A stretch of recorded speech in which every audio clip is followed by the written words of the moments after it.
बुलढाणा जिल्ह्यातील हवनखेत गावात भीषण पाणी टंचाईचा चटका लावणारं वास्तव समोर आलंय।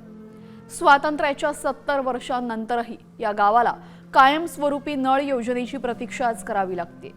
प्रशासनाच्या दुर्लक्षामुळे सुमारे 500 लोकवस्ती असलेल्या या गावाला आजही टँकरवर अवलंबून राहावं लागतंय।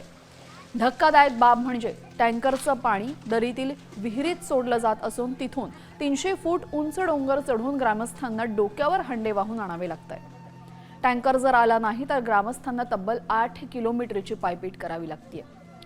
ही जीवघेणी झुंज नेमकी कधी संपणार असा सवाल नागरिक उपस्थित करतायत।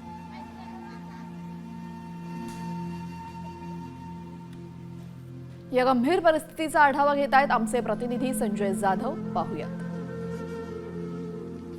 बुलढाणा जिल्ह्यातील सावळा, सुंदरखेड आणि हनवतखेड या गट ग्रामपंचायतीमध्ये पाण्याची भीषण टंचाई दिसून येत आहे।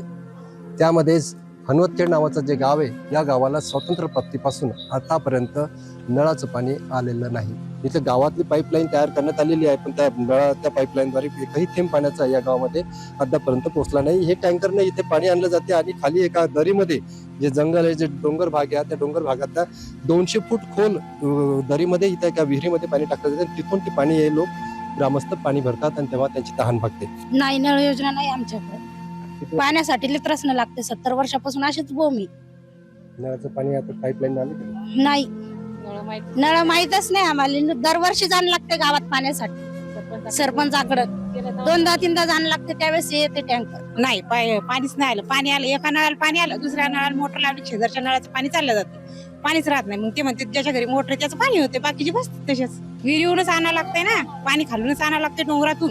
पूर्ण दिवस आमचा पाण्यामुळे जातो, त्या पाणीच नाही आमच्या गावात 70 वर्ष झाली। कॅमेरामन सुनील मोरे, मी संजय जाधव, साम टीव्ही, हनवतखेड, बुलढाणा।